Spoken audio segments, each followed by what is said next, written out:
한국 국적 항공사 승무원이 LA 다운타운에서 한 노숙자가 휘두른 흉기에 찔려 중태에 빠졌습니다. 애틀랜타에서 뷰티 서플라이 업소를 운영하던 60대 한인 여성이 업소에서 강도가 쏜 총에 맞아 숨지는 일이 벌어졌습니다. 역주행 차량에 훈련 중이던 LA 카운티 셰리프고 후보생 25명이 크게 다쳤습니다. 가짜 여권을 사용해 허위로 은행 계좌를 열어 $257만 빼돌린 한인 용의자에게 7년 9개월형이 내려졌습니다. 초접전을 펼치던 차기 LA 시장에 캐런 베스 후보가 당선을 확정지었습니다. 원기 보충이 필요할 때 복용했던 황제들의 보약은 바로 공진단입니다. 여기에 혈액을 맑게 하고 막힌 길을 뚫어 오장육부를 건강하게 돕는 침향을 더해서 침향 공진단을 만들었습니다. 침향은 오래전부터 임금들의 기력회복제로 사용되었죠.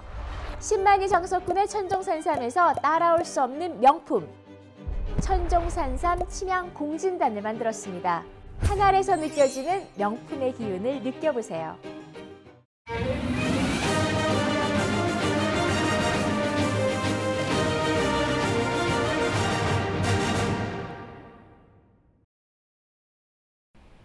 시청자 여러분 안녕하십니까? KBS 아메리카 뉴스입니다. 어젯밤 LA 다운타운에 자리한 쇼핑몰에서 괴한이 휘두른 칼에 2명이 크게 다쳤습니다. 피해자 중 1명은 국적 항공사 소속 승무원으로 확인됐는데 중태에 빠진 것으로 전해졌습니다. 첫 소식 윤범수 기자가 보도합니다. 어제 오후 6시 20분 LA 다운타운 쇼핑몰 내 타겟 매장에서 한 남성이 9살 소년에게 접근했습니다. 살해 협박에 놀란 소년이 도망치려 하자 뒤에서 흉기로 찔렀습니다. 범인은 이후 매장 내에서 또 다른 여성을 흉기로 찔렀습니다. 왼쪽 어깨 부위를 다친 소년은 목숨을 건졌지만 가슴 부위를 찔린 여성은 중태인 것으로 알려졌습니다. Female Asian, approximately 25 years of age, was also stabbed brutally in the chest, in the front portion of her chest, causing her to fall to the ground. Thankfully, some good Samaritans again came to her aid, rescued her, pulled her inside a nearby pharmacy and closed the gate. 신원 확인 결과 피해를 입은 20대 여성은 한국 국적 항공사 소속 여승무원이었습니다. 인천 LA 노선 항공기에서 근무를 마친 뒤 귀국하기 전 이곳에 체류 중에 봉변을 당한 것으로 알려졌습니다. 범인은 이후 달려온 무장 경비원에게도 칼을 휘두르다 총격을 받고 숨졌습니다.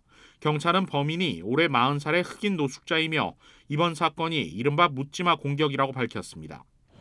끔찍한 사건이 벌어진 쇼핑몰 현장은 오늘 오전부터 일반인들의 통제가 풀렸지만 아직 상당수의 경찰들이 남아 수사를 이어가고 있습니다. We are providing additional officers here for high visibility, just to make sure that the area is safe. 피해 승무원이 근무하는 항공사 측은 승무원이 현재 USC 병원에서 치료를 받고 있으며 현재 전담팀이 구성돼 피해자 지원에 나서고 있다고 밝혔습니다. KBS 뉴스 윤범수입니다. 조지아주 애틀랜타에서 60대 한인업주가 강도가 쏜 총에 맞아 사망했습니다. 관련 소식 KBTV 김은지 기자가 보도합니다. 오늘 조지아주 이스트포인트 경찰국은 69세 차모 씨의 살인 용의자로 43세 흑인 남성 네이선 허프를 지하철역에서 체포했다고 밝혔습니다. 사건은 전날 애틀랜타 남부 이스트포인트의 뷰티 서플라이 업소에서 업주인 69세 차모 씨에게 무장 강도가 돈을 요구하면서 발생했습니다. 차 씨가 이를 거부하자 허프는 그녀에게 총을 2발 쏴 무자비하게 살해했습니다. 경찰 당국은 이날 한 여성이 쓰러져 있다는 신고를 받고 현장에 출동했으며 총상을 입은 차 씨를 발견해 그레디 병원으로 후송했으나 곧 숨졌다고 밝혔습니다. 현지 언론에 따르면 허프는 범행 전 인근 뷰티 서플라이 업체를 배회하다 범행을 저질렀다고 보도했습니다. 아일린 글로버 경찰 대변인은 용의자에게 피해자의 목숨의 가치는 수백 달러어치에 불과했다고 밝혔습니다. This young lady has been here well over 30 years. She is definitely a staple in the community. They provide important services to this community, and the community loves her, and we love her. 인근 주민들은 차 씨가 운영하던 업소 현관에 꽃다발과 편지를 놓으며 숨진 차 씨를 추모하고 있습니다. I just want everyone to know that she was a human being. And she didn't deserve this. She didn't deserve it. She didn't deserve it. 용의자 허프는 범행 다음 날인 오늘 지하철 경찰관에 의해 체포됐으며 살인을 포함한 다수의 혐의가 적용될 예정입니다. 경찰은 체포한 네이선 허프 외에도 영상에 포착된 노란색 재킷과 청바지를 입은 남성을 공범으로 보고 찾고 있습니다. KBTV 뉴스 김은지입니다. 소총을 들고 나타난 괴한을 경비원이 맨손으로 제압해 화제가 되고 있습니다. 뉴욕주 버팔로에 자리한 약물 중독 클리닉에 소총을 든 괴한이 나타난 것은 지난 10일 오전. 괴한은 한 차례 경고 사격을 한 뒤 경비원과 몸싸움을 벌이기 시작합니다. 경비원은 뒤에서 괴한을 안으며 필사적으로 버텼고 다른 경비원들이 합류하며 괴한을 제압하는 데 성공합니다. 버팔로 경찰은 사건 영상을 언론에 공개하며 경비원과 몸싸움 과정에서 2발의 총알이 더 발사됐다고 밝혔습니다. 경찰에 체포된 용의자는 제프리 그리핀으로 확인됐습니다. 그리핀은 앞서 다른 장소에서 한 여성에게 총격을 가한 뒤 2차 범행을 위해 클리닉을 찾은 것으로 드러났습니다. 경찰은 경비원들의 신속하고 침착한 대처가 대형 참사를 막을 수 있는 계기가 됐다며 용의자는 마약과 관련한 강도 행각을 위해 클리닉을 찾은 것으로 보인다고 설명했습니다. 오늘 오전 LA 카운티 셰리프국에 비극적인 사건이 발생했습니다. 역주행 차량이 구보 훈련을 하던 후보생들에게 돌진해 25명이 크게 다쳤습니다. 김경일 기자가 취재했습니다. 오늘 오전 6시 26분 LA 카운티 셰리프국 아카데미 훈련생 75명이 휘티어 지역에서 대형을 지어 기상구보 훈련 중이었습니다. 이때 역주행하던 차량이 훈련생들을 들이받았습니다. 차량은 전봇대를 받고 멈췄는데 차량 앞부분이 크게 파손된 것을 보면 차량이 얼마나 빠르게 훈련생들에게 돌진했는지를 보여줍니다. 알렉스 빌라누에바 LA 카운티 셰리프 국장은 25명이 골절 등 부상을 입었고 이 가운데 5명은 중태로 1명은 인공호흡기에 의지하고 있다고 설명했습니다. I've talked to the staff that were with the formation themselves, and it's a tragic event, very traumatic for all people involved. 사고 차량 운전자는 22살 히스패닉 남성으로 현장에서 구금돼 병원 치료를 받고 있습니다. 셰리프와 고속도로 순찰대는 운전자의 음주 측정 결과 0.0%를 보여 현재로서는 사고 원인을 정확히 알 수 없다고 밝혔습니다. 셰리프는 정확한 사고 원인을 조사 중인 가운데 사고가 발생한 밀세비뉴는 하루 종일 도로가 폐쇄됐습니다. 셰리프와 고속도로 순찰대는 운전자가 수사관들에게 협조적이라며 이번 사고가 운전자의 의도적인 행동인지 아니면 운전 중 주의 산만, 장애가 있는지 등 모든 가능성을 열어두고 조사 중이라고 밝혔습니다. KBS 뉴스 김경일입니다. 가짜 여권을 사용해 허위로 은행 계좌를 열어 257만 달러를 빼돌린 한인 용의자에게 7년 9개월형이 내려졌습니다.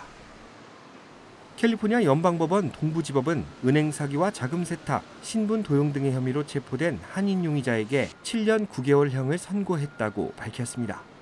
이 용의자는 지난 2014년부터 2018년까지 이른바 체크카이팅 수법을 통해 257만여 달러를 불법으로 인출한 혐의를 받고 있습니다.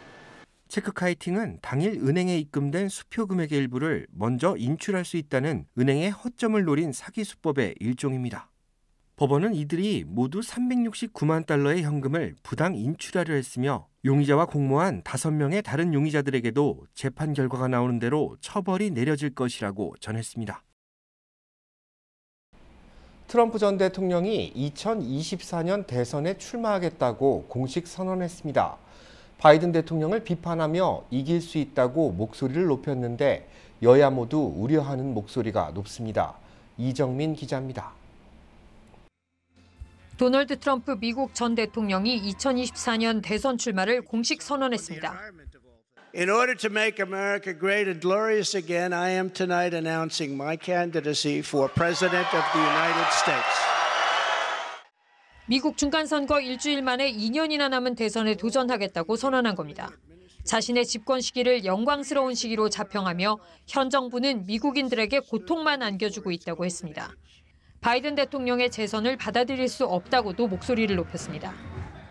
Something is wrong with their thinking. Under Biden and the radical Democrats, America has been mocked. But we are here tonight to declare that it does not have to be this way.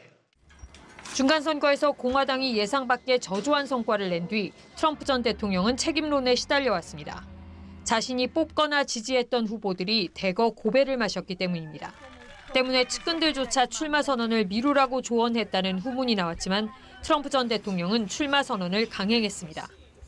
It changes the topic from the election losses to his presidency. So there's less blame to go around for him, and it puts him back at the center of Republican politics in a way that he wants to be. 하지만 지난 대선 개입과 기밀 문서 유출 등 받고 있는 수사도 많은 데다 지나친 선동 정치에 대한 유권자의 반감, 떠오르는 다른 후보들까지 감안하면 전망이 밝지만은 않다는 분석도 나옵니다. 미국 언론 대부분이 비판에 나섰지만 여당인 민주당은 오히려 진보 진영 유권자를 결집할 호재로 볼 거라는 관측도 있습니다. 트럼프 전 대통령의 이른 대선 출마 선언으로 미국 정가는 2년이나 남은 대선 준비를 앞당기는 분위기입니다. 워싱턴에서 KBS 뉴스 이정민입니다. 차기 LA시장에 캐런 베스 후보가 당선됐습니다. LA 시정부 역사상 최초의 흑인 여성 시장으로 기록될 전망입니다. 오랜 기간 접전을 벌이던 LA 시장 선거에서 캐런 베스 후보가 승리를 차지했습니다. 오늘 오후 기준 개표율 75% 상황에서 캐런 베스 후보는 득표율 53.06%로 리카루스 후보의 득표율 46.94%를 6.12%로 벌렸습니다. 남은 표에서 70% 이상을 득표해야 판세가 뒤집어지기 때문에 더 이상 역전이 불가능한 상황으로 보입니다. 캐런 베스 후보는 흑인 유권자들의 표심에서 승리를 얻은 것으로 분석됩니다. 경쟁자였던 리카루스 후보는 1억 달러에 달하는 막대한 예산을 쏟아부었지만 이번 선거에서 승리를 차지하는 데는 실패했습니다. 캐런 베스 후보는 LA 시장 선거 역사상 최초의 흑인 여성 당선인으로 기록됐습니다. LA 카운티 교통국 메트로가 대중교통 요금 인상을 추진하면서 시민들의 반발이 커지고 있습니다. 메트로는 1달러 75센트의 편도요금을 2달러로 올리고 시니어와 장애인들에게 적용되는 할인 요금을 현행 75센트에서 1달러로 인상하는 신규 요금제를 적용할 것을 추진하고 있습니다. 학생들에게 적용되는 요금은 현행 수준인 1달러로 유지되지만 할인폭이 큰 월 정액권을 없애고 주간 정액권을 만들 것을 예고했습니다. 메트로는 지난 14일 주민 공청회를 가졌는데 시민들은 새 요금제가 기존보다 높게 책정됐다며 받아들이기 어렵다는 의견을 내놨습니다.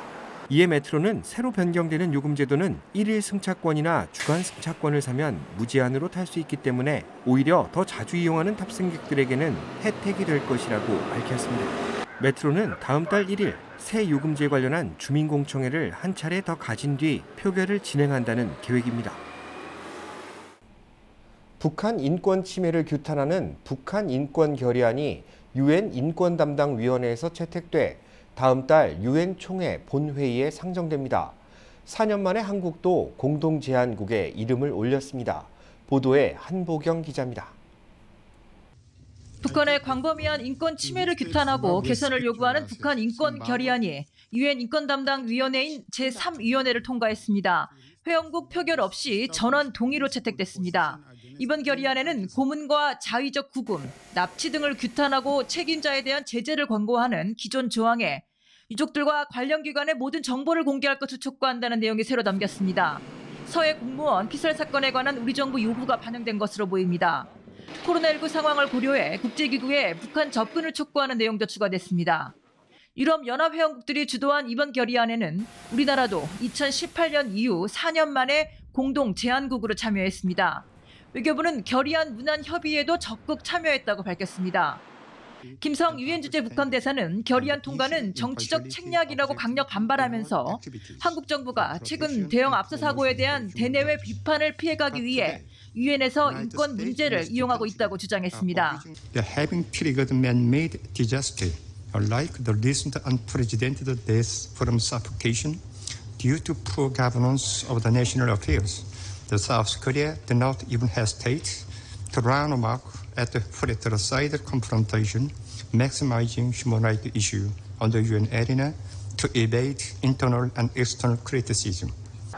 이에 대해 곧바로 발언을 신청한 배종인 유엔 주재 차석 대사는 최근 발생한 비극에 대해 북한은 터무니없는 발언을 하고 있다며 북한의 인권 경시를 보여주는 것이라고 맞받아쳤습니다. The DPRK continued its missile provocations even while the international community was offering condolences to the victims of the tragedy. Are making our best efforts to ensure support for victims, accountability, and the prevention of any such recurrences. 2005년 이후 매년 3위원회를 통과한 북한 인권 결의안은 다음 달 유엔 총회 본회의에 상정될 예정입니다. 뉴욕에서 KBS 뉴스 한보경입니다. 나토가 폴란드에 떨어진 미사일이 러시아가 아니라 우크라이나의 방공 미사일이라고 결론지었습니다. 유호윤 기자입니다. 나토 회원국인 폴란드의 국경도시 푸시에보도프에 떨어진 미사일. 이 사고로 민간인 2명이 숨진 가운데 나토는 해당 미사일을 우크라이나의 오발탄으로 잠정 결론 내렸습니다. 우크라이나군이 러시아 미사일을 요격하기 위해 발사한 대공 미사일이 실수로 폴란드로 향했다는 겁니다. Based on what we so far know, this is most likely Ukrainian air defense systems or missiles. But again, this is not Ukraine's fault. 러시아의 미사일이 아닌 것으로 잠정 결론 나면서 나토와 러시아 간 정면 대결의 위기는 넘기게 됐습니다. 하지만 나토는 이번 사건의 궁극적인 책임은 러시아에 있다고 강조했습니다. 애초에 러시아가 우크라이나를 상대로 대규모 미사일 공습을 하지 않았다면 이런 비극이 벌어지지 않았을 것이라는 겁니다. 그러면서 우크라이나에 대한 지원을 계속할 것이라고 강조했습니다. 다만 재발 방지를 위해 나토 회원국 방공망을 우크라이나까지 확대하는 것에 대해선 나토는 자신들은 전쟁의 당사자가 아니라고 밝혔습니다. 우크라이나에 무기는 지원하지만 회원국과 동일한 방공망 제공은 어렵다는 겁니다. 초기 러시아의 공격이라고 주장했던 우크라이나는 책임을 러시아에 돌리면서 이번 사건에 대한 공동 조사를 요구하고 나섰습니다. 베를린에서 KBS 뉴스 유호윤입니다. 한국 축구대표팀에 합류한 주장 손흥민이 첫날부터 마스크를 쓰고 활발하게 훈련을 소화하고 있습니다. 완전체가 된 한국 축구대표팀은 12년 만에 월드컵 16강이라는 목표를 향한 도전을 시작했습니다. 월드컵 소식 박주미 기자가 보도합니다. 손흥민의 합류로 완전체가 되면서 벤토의 카타르 월드컵 준비는 분위기도 속도도 사뭇 달라졌습니다. 화기애애한 분위기 속에 공식 유니폼을 입고 단체 사진을 찍었고 첫날부터 마스크를 쓰고 그라운드 훈련에 나선 손흥민은 흥을 돋았습니다. 종종 마스크를 고쳤었지만 동료와 볼을 주고받고 트래핑을 하는 등 예전과 크게 달라진 점이 없었습니다. 손흥민은 마스크와 도하 현지 적응력을 높이며 확고한 출전 의지를 보여줬습니다. 생각보다 되게 편안해서 붓기도 많이 빠지고 어느 날은 또 조금 더 부어있고 하다 보니까 계속해서 이제 마스크를 만지는 이유가 제 얼굴의 형태 맞추려고 하다 보니까. 손흥민보다 하루 먼저 대표팀 훈련에 참가한 수비의 핵 김민재는 벤투 감독과 동료들이 마련해준 깜짝 생일 축하 파티로 밝게 웃으며 체력 회복에 집중했습니다. 흥민이 형이 어떤 압박감에서 이제 축구를 하는지 알 수 있었고 또 수비에서 일단 제가 실수를 하는 일이 없어야 할 것 같고요. 훈련장에는 한국에서 원정 응원원 팬들도 찾아 힘을 불어넣었습니다. 보이진 않지만 하늘 위로 공이 가끔씩 뜨더라고요. 그것만 봐도 이제 막 심장이 두근두근 거리고 화이팅! 한국 축구가 자랑하는 최고의 창과 방패 손흥민과 김민재의 활약에 12년 만에 월드컵 16강 진출 운명이 걸려 있습니다. 도하에서 KBS 뉴스 박주미입니다. LA 카운티 코로나 입원 환자가 다시 증가세를 나타내고 있습니다. 추수감사절 연휴를 기점으로 입원 환자는 더 늘 것이라는 전망입니다. LA 카운티 코로나19 입원 환자 수는 지난 일주일 동안 500여 명을 넘나들다 오늘 589명을 기록했습니다. 이 가운데 70여 명은 중환자실에서 집중 치료를 받고 있습니다. 오늘 집계된 1일 확진자는 2,215명이지만 보건당국은 자가검사자가 포함되지 않은 수치라 실제 감염자는 더 많을 것으로 보고 있습니다. LA 카운티 보건국은 지난주 인구 10만 명당 평균 확진자 수가 86명으로 나타났는데 이 수치가 100명을 넘어갈 경우 다시 마스크 착용이 권고될 수 있다고 밝혔습니다. 코로나 신규 확진자와 입원 환자 수는 이번 추수감사절 연휴를 기점으로 증가될 것으로 보입니다. 팬데믹 기간 뉴욕의 필수 공무원 인력이 19,000여 명이나 줄어든 것으로 집계됐습니다. 공공서비스의 질이 악화될 수 있다는 우려도 나오고 있습니다. KBTV 전상희 기자입니다. 감사당국의 조사에 따르면 시 정부 고위직 관리 비서직의 이직률이 27.2%로 가장 높았고 교도관 23.6%, 조사국 22.2%의 인력이 감소한 것으로 나타났습니다. 뉴욕시경의 경우 전체 인력의 6.7%가 줄었는데 숫자로는 3,400여 명에 해당됩니다. 그 이외에 시정부 운영시설 관리인이나 정원사 등의 공공인력 감소율도 각각 20%에 가까운 것으로 나타났습니다. 토마스 다나폴리 뉴욕주 감사관은 공공인력 규모가 지난 2년 동안 큰 폭으로 감소했는데 이와 같은 공공인력 감소폭은 지난 2008년 금융위기 이후 가장 크다고 밝히고 이와 같은 급격한 감소는 공공서비스의 질 하락으로 이어질 수 있다고 밝혔습니다. 이로 인해 지난해 6월부터 12월까지 6개월 동안 뉴욕시 공무원에 지급된 오버타임 수당도 전년도 같은 기간보다 62% 늘어난 10억 달러를 기록한 바 있습니다.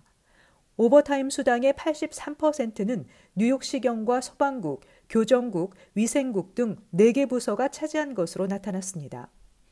뉴욕시민예산위원회에 따르면 팬데믹 전 뉴욕시 전체 공무원은 약 32만 6천 명이었으나 뉴욕시는 세금 수입이 감소할 것으로 예상되면서 시 공무원에 대한 예산을 계속해서 낮춰왔습니다. KBTV 뉴스 전상입니다.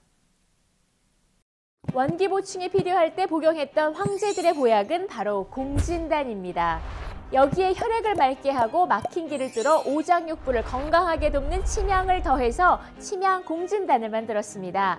침향은 오래전부터 임금들의 기력회복제로 사용되었죠. 10만이 장석군의 천종산삼에서 따라올 수 없는 명품 천종산삼 침향 공진단을 만들었습니다. 한 알에서 느껴지는 명품의 기운을 느껴보세요.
KBS 아메리칸 뉴스 마칩니다. 시청해주셔서 고맙습니다.